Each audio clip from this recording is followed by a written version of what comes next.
हाँ तो my dear student, आज का क्लास जो है आपके लिए बहुत इम्पोर्टेंट होने वाला है, क्योंकि आज के क्लास में हम लोग देखेंगे क्या देखेंगे फिजिक्स। क्या फिजिक्स के जितने भी भौतिक राशि है, क्या फिजिक्स का जितने भी भौतिक राशि है और उसका एसआई मात्रक सभी को आज हम लोग डिटेल्स पूर्वक देखेंगे। और आज के क्लास से आप क्या है 5 से 6 नंबर, क्या 5 से 6 नंबर आपका जरूर कन्फर्म हो जाएगा। तो आपसे बस रिक्वेस्ट है, आप क्या कीजिए वीडियो को शुरू से लेकर अंत तक देखिए। और इससे ज़्यादा तो एग्जाम में भौतिक राशि का एसआई मात्रक वाला जो ऑब्जेक्टिव प्रश्न होता है कभी पूछा ही नहीं जाता है। तो चलिए आप क्या कीजिए कि वीडियो को शुरू से लेकर अंत तक जरूर देखिए। तो चलिए बिना टाइम का इन्वेस्ट किए हुए आज का क्लास स्टार्ट करते हैं। तो सबसे पहला यहाँ पे क्या है भौतिक राशि दिया गया है। क्या पहला यहाँ पे है प्रतिरोध। क्या प्रतिरोध, प्रतिरोध का जो एसआई मात्रक होता है ओम होता है। क्या होता है ओम। यहाँ ध्यान दीजिएगा कि प्रतिरोध का एसआई मात्रक क्या होता है ओम होता है, ठीक है। उसी तरह से दूसरा है यहाँ प्रतिरोधकता। क्या प्रतिरोधकता जिसे रो द्वारा सूचित करते हैं। क्या जिसे रो द्वारा सूचित करते हैं और इसका एसआई मात्रक पूछिए आपसे कि प्रतिरोधकता का एसआई मात्रक क्या होता है। तो प्रतिरोधकता का जो एसआई मात्रक होता है my dear student ohm metre होता है। क्या होता है ओम मीटर होता है। ध्यान रखिएगा प्रतिरोध का हो जाएगा एसआई मात्रक ओम हो जाएगा, प्रतिरोधकता का ओम मीटर हो जाएगा। क्या ओम मीटर हो जाएगा। उसी तरह से अगला यहाँ पे दिया गया है नेक्स्ट यहाँ पे है क्या है आवेश। क्या आवेश था कई बार एग्जाम में क्वेश्चन पूछा गया है कि आवेश का एसआई मात्रक क्या है। तो बिल्कुल आसान है, आवेश का जो एसआई मात्रक होता है कूलॉम होता है। क्या कूलॉम होता है। क्या कूलॉम हमेशा याद रखिएगा कि आवेश का जो एसआई मात्रक होता है कूलॉम होता है। उसके बाद विद्युत ऊर्जा। क्या विद्युत ऊर्जा का एसआई मात्रक क्या होता है। यहाँ पे देखिए ऊर्जा, तो ऊर्जा का एसआई मात्रक हम लोग जानते हैं कि क्या होता है जूल होता है। क्या जूल होता है। चाहे विद्युत ऊर्जा रहे या वो कोई भी ऊर्जा रहे, किसी भी प्रकार का ऊर्जा रहे, यदि उसमें ऊर्जा दिया हुआ है तो उसका जो एसआई मात्रक होगा हमेशा जूल ही होगा। क्या हमेशा जूल ही होगा। उसके बाद अगला जो यहाँ पे दिया गया है क्या है विद्युत धारा। क्या विद्युत धारा, विद्युत धारा का एसआई मात्रक क्या होता है। तो विद्युत धारा का जो एसआई मात्रक होता है एम्पियर होता है। क्या एम्पियर होता है। यहाँ ध्यान दीजिएगा कि विद्युत धारा का एसआई मात्रक जो होता है एम्पियर होता है। क्या एम्पियर। बस क्या कीजिए आप इतना कंप्लीट कीजिए ना, एक भी एग्जाम में इससे बाहर नहीं आएगा। वीडियो ज़्यादा लंबा नहीं है, 5 से 6 मिनट का क्लास है और उतना तो आप टाइम ऐसे ही बर्बाद कर देते हैं। तो आपको क्या करना है शुरू से लेकर के अंत तक देखना है और क्या है कि लाइक भी कर देना है थोड़ा सा। उसके बाद अगला जो यहाँ पे प्रश्न है, प्रश्न नहीं जो दिया गया है भौतिक राशि। क्या है विद्युत शक्ति। विद्युत शक्ति के बारे में पूछा था एक बार कि विद्युत शक्ति का एसआई मात्रक क्या है, और इसमें अक्सर स्टूडेंट कंफ्यूज करते हैं। तो देखिए विद्युत शक्ति का एसआई मात्रक जो है ना जूल प्रति सेकेंड भी है। क्या जूल प्रति सेकेंड और वाट भी है। क्या और वाट भी है, मतलब दोनों में से कोई भी ऑप्शन में दिया हुआ रहे ना तो वहाँ टिक मारिएगा कि विद्युत शक्ति का एसआई मात्रक जूल प्रति सेकेंड और वाट दोनों होता है। क्या जूल प्रति सेकेंड और वाट दोनों होता है। उसी तरह से अगला यहाँ पे दिया गया है प्रश्न क्या है कि विद्युत विभव। तो विद्युत विभव का भी एसआई मात्रक दो गो होता है, पहला जूल प्रति कूलम होता है और दूसर का वोल्ट होता है। क्या दूसर का क्या होता है वोल्ट होता है। उसी तरह से अगला यहाँ पे दिया गया है मोस्ट इंपोर्टेंट है क्या विभवांतर। क्या विभवांतर जिसे कि हम लोग भी के द्वारा सूचित करते हैं। तो विभवांतर का जो एसआई मात्रक होता है माय डियर स्टूडेंट जूल प्रति कूलम। क्या जूल प्रति कूलम या वोल्ट होता है। क्या जूल प्रति कूलम या वोल्ट होता है। मतलब यहाँ से आप लोग देख सकते हैं कि विद्युत विभव और विभवांतर जो कि विद्युत विभव और विभवांतर दोनों का जो एसआई मात्रक होता है इक्वल होता है जूल प्रति कूलम या वोल्ट।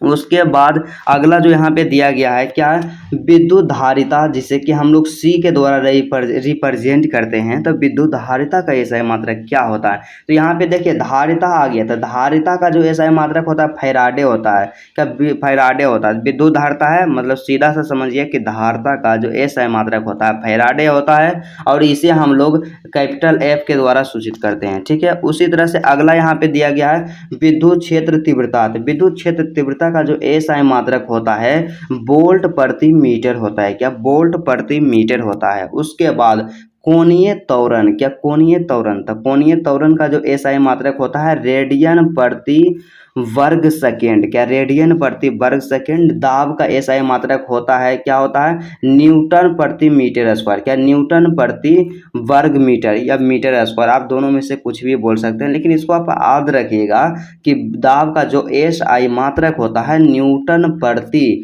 मीटर स्क्वायर, क्या न्यूटन प्रति मीटर स्क्वायर। उसके बाद बल का तो एसआई मात्रक आप लोग जानते हैं कि न्यूटन होता है, क्या होता है, न्यूटन होता है, बल का एसआई मात्रक न्यूटन होता है। उसी तरह से अगला है चुंबकीय क्षेत्र। इसको आप क्या कीजिएगा, नज़रअंदाज नहीं कीजिएगा कि चुंबकीय क्षेत्र उतना नहीं पूछा जाता है, क्योंकि चुंबकीय क्षेत्र का जो एसआई मात्रक कई बार एग्जाम में पूछा गया है। चुंबकीय क्षेत्र के एसआई मात्रक जो होता है टेस्ला होता है, क्या टेस्ला होता है, और इसे टी के द्वारा सूचित करते हैं। उसके बाद अगला जो यहाँ पे दिया गया है चुंबकीय तीव्रता है, क्या चुंबकीय तीव्रता, इसका एसआई मात्रक एम्पियर प्रति मीटर, क्या एम्पियर प्रति मीटर होता है। उसके बाद चुंबकीय प्रेरण, तो चुंबकीय प्रेरण जिसे कि हम लोग बी के द्वारा सूचित करते हैं, तो चुंबकीय प्रेरण का जो एसआई मात्रक होता है माय डियर स्टूडेंट वेबर प्रति मीटर स्क्वायर, क्या वेबर प्रति मीटर स्क्वायर होता है चुंबकीय प्रेरण का। उसके बाद चुंबकशीलता जिसे कि हम लोग म्यू के द्वारा सूचित करते हैं, तो चुंबकशीलता का जो एसआई मात्रक होता है हेनरी प्रति मीटर होता है, क्या होता है, हेनरी प्रति मीटर होता है। उसी तरह से अगला यहाँ पे दिया गया है एग्जाम्पल, क्या है कि चुंबकीय आघूर्ण, क्या चुंबकीय आघूर्ण, तो चुंबकीय आघूर्ण का जो एसआई मात्रक होता है एम्पियर प्रति मीटर स्क्वायर, क्या एम्पियर मीटर स्क्वायर, यहाँ ध्यान दीजिएगा क्या है कि एम्पियर मीटर स्क्वायर, सीधा सा एम्पियर मीटर स्क्वायर। और उसके बाद जो कि सबसे मोस्ट इंपोर्टेंट है, क्या है कि 1/4πε0 का जो एसआई मात्रक क्या होता है। आप लोग क्या है इसको आप नज़रअंदाज नहीं कीजिएगा, क्योंकि आप 5-6 बार पूछा जा चुका है 1/4πε0 का एसआई मात्रक। और अक्सर स्टूडेंट इसमें कन्फ्यूज कर जाते हैं, और विश्वास नहीं है तो आप क्या कीजिए विद्युत आवेश तथा क्षेत्र का जो होता है ऑब्जेक्टिव प्रश्न उसको क्वेश्चन बैंक में निकाल के देखिए, कई बार पूछल रहेगा।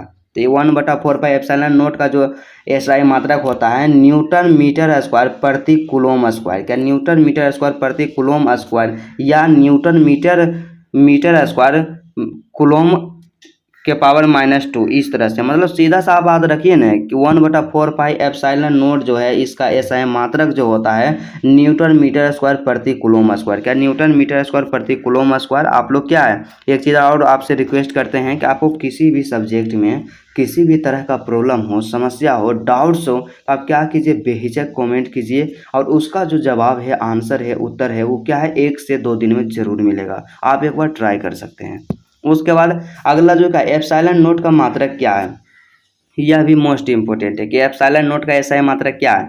तो एप्सिलॉन का जो एसआई मात्रक होता है कूलम स्क्वायर प्रति न्यूटन मीटर स्क्वायर, क्या होता है कूलम स्क्वायर प्रति न्यूटन मीटर स्क्वायर। मतलब क्या है कि 1/4πε0 का जो एसआई मात्रक था न्यूटन मीटर स्क्वायर प्रति कूलम स्क्वायर, इसमें एप्सिलॉन का जो मात्रक होता है मतलब सीधे इसको इधर ले आइए और इसको इधर भेज दीजिए, बस इतना आपको याद रखना है, ठीक है। उसके बाद अगला जो यहाँ पे दिया गया है विद्युत क्षेत्र, क्या विद्युत क्षेत्र का जो एसआई मात्रक होता है न्यूटन प्रति कूलम, क्या न्यूटन प्रति कूलम। इन्वर्स यहाँ पे इन्वर्स एक दिल रहे ना, इसका मतलब प्रति समझिएगा, ठीक है। यह दूसरा का जो होता है वोल्ट प्रति मीटर होता है, क्या वोल्ट प्रति मीटर होता है। मोस्ट इंपोर्टेंट है और कई बार पूछा जाता है इस तरह का प्रश्न। उसके बाद अगला जो क्या है कि विद्युत फ्लक्स का विद्युत फ्लक्स का जो एसआई मात्रक होता है न्यूटन प्रति कूलम मीटर स्क्वायर, क्या न्यूटन प्रति कूलम मतलब न्यूटन मीटर स्क्वायर, क्या न्यूटन मीटर स्क्वायर प्रति कूलम होता है। यहाँ से आप ध्यान दीजिएगा, आप इसको इस तरह से भी लिख सकते हैं कि न्यूटन मीटर स्क्वायर प्रति कूलम, या वोल्ट मीटर भी होता है विद्युतीय फ्लक्स का ऐसा मात्रक। और दोनों में से कोई भी दे सकता है एग्जाम में, या जानते हैं आपको कन्फ्यूज करे लिए की करेगा, सबसे पहले दे देगा कि न्यूटन मीटर स्क्वायर प्रति कूलम किसका एसआई मात्रक है। 4 गो ऑप्शन देगा जकरा में से एक विद्युत फ्लक्स रहेगा, तो आपको टिक करना है किसमें, विद्युत फ्लक्स में टिक करना है, ठीक है। उसी तरह से अगला जो यहाँ पे दिया गया है कुछ बचा है और ज़्यादा नहीं है, यहाँ पे क्या है कि द्विध्रुव आघूर्ण। तो द्विध्रुव आघूर्ण का एसआई मात्रक क्या होता है, तो द्विध्रुव आघूर्ण का जो एसआई मात्रक होता है कूलम्ब मीटर होता है, क्या कूलम्ब मीटर होता है। उसी तरह से फिर क्या है संधारित्र की धारिता, तो संधारित्र की धारिता, तो यहाँ पे क्या आ गया धारिता। और आपको हम बताएं कि किसी भी तरह का कोई भी धारिता हो तो धारिता का जो एसआई मात्रक होता है फैराडे होता है, क्या फैराडे होता है। इसका एक और होता है कूलॉम प्रति वोल्ट होता है। क्या कूलॉम प्रति वोल्ट होता है। उसके बाद अगला जो है प्रावैद्युत सामर्थ्य, तो प्रावैद्युत सामर्थ्य का जो एसआई मात्रक होता है वोल्ट मीटर होता है। ध्यान रखिएगा, वोल्ट मीटर होता है। क्या होता है, वोल्ट मीटर होता है। उसी तरह से अगला जो यहाँ पे एग्जाम्पल दिया गया है, क्या है, एग्जाम्पल नहीं, भौतिक राशि दिया गया है, मिस्टेक हो जा रहा है। क्या है कि विद्युत, क्या है, विद्युत क्षेत्र। तो विद्युत क्षेत्र का जो एसआई मात्रक होता है क्या होता है, टेस्ला होता है। क्या टेस्ला होता है, या न्यूटन प्रति एम्पियर मीटर होता है। क्या न्यूटन प्रति एम्पियर मीटर, या वेबर मीटर स्क्वायर। क्या वेबर प्रति मीटर स्क्वायर होता है। क्या वेबर प्रति मीटर स्क्वायर होता है। उसके बाद अगला जो दिया गया है इसको क्या कीजिएगा, MVVI कर दीजिएगा कि सौ प्रेरकत्व। सौ प्रेरकत्व का ऐसा जो मात्रक होता है वेबर प्रति एम्पियर होता है या हेनरी होता है। क्या हेनरी। और दोनों पूछा जाता है कि सौ प्रेरकत्व का ऐसा मात्रक क्या हेनरी है, तो यहाँ पे क्या हो जाएगा हेनरी। और उसके बाद वेबर प्रति एम्पियर भी होता है। ठीक है। उसी तरह से अगला यहाँ पे एग्जाम्पल दिया गया है प्रतिघात। प्रतिघात का मतलब आप समझिएगा ने कि प्रतिरोध समझ लीजिएगा। क्या प्रतिरोध। अब प्रतिरोध का ऐसा मात्रक हम लोग जानते हैं ओम होता है, इसलिए प्रतिघात का मतलब भी क्या होता है प्रतिरोध ही होता है, और इसलिए इसका जो मात्रक होता है ऐसा मात्रक ओम ही होगा। ठीक है। धारितीय प्रतिघात, तो यहाँ पे क्या है कि प्रतिघात का जब ऐसा मात्रक हम लोग जान गए कि ओम है, धारितीय प्रतिघात रहे चाहे कुछ भी रहे, अंत में प्रतिघात है ना, तो उसका मात्रक भी क्या होगा, ओम ही होगा। ठीक है। उसके बाद अगला जो है ध्रुव प्रावल्य। ध्रुव प्रावल्य का ऐसा मात्रक होता है एम्पियर मीटर होता है। क्या एम्पियर मीटर होता है। और प्रकाश वर्ष का जो ऐसा मात्रक होता है दूरी होता है। क्या होता है, दूरी। उसके बाद लेंस की क्षमता का ऐसा मात्रक जो कि मोस्ट इम्पोर्टेंट है, क्या होता है, डायोप्टर होता है। क्या डायोप्टर होता है या प्रति मीटर होता है। क्या डायोप्टर होता है या प्रति मीटर होता है। उसके बाद दो और बच गया है। पहला क्या है, प्लांक नियतांक जो कि मोस्ट इम्पोर्टेंट है। इसका ऐसा मात्रक क्या होता है, जूल सेकेंड होता है। क्या जूल सेकेंड होता है। और लास्ट में क्या है, आवृत्ति। आवृत्ति का जो ऐसा मात्रक होता है माय डियर स्टूडेंट, हर्ट्ज होता है। क्या हर्ट्ज होता है। तो चलिए जितने भी फिजिक्स के पूरा बुक जो है, दोनों बुक का जो भौतिक राशि था सभी का हम लोग क्या किए, ऐसा मात्रक को देख लिए। और यदि आप इतना कंप्लीट कर लेते हैं तो मेरा 110% यह गारंटी है कि एग्जाम में 2024 में जो पूछा जाएगा ऑब्जेक्टिव प्रश्न, 5 से 6 प्रश्न पूछा जाता है, इससे बाहर कभी नहीं आएगा। तो चलिए आज का क्लास माय डियर स्टूडेंट यहीं तक रहता है। फिर आपसे मिलते हैं नेक्स्ट वीडियो में नेक्स्ट टॉपिक के साथ।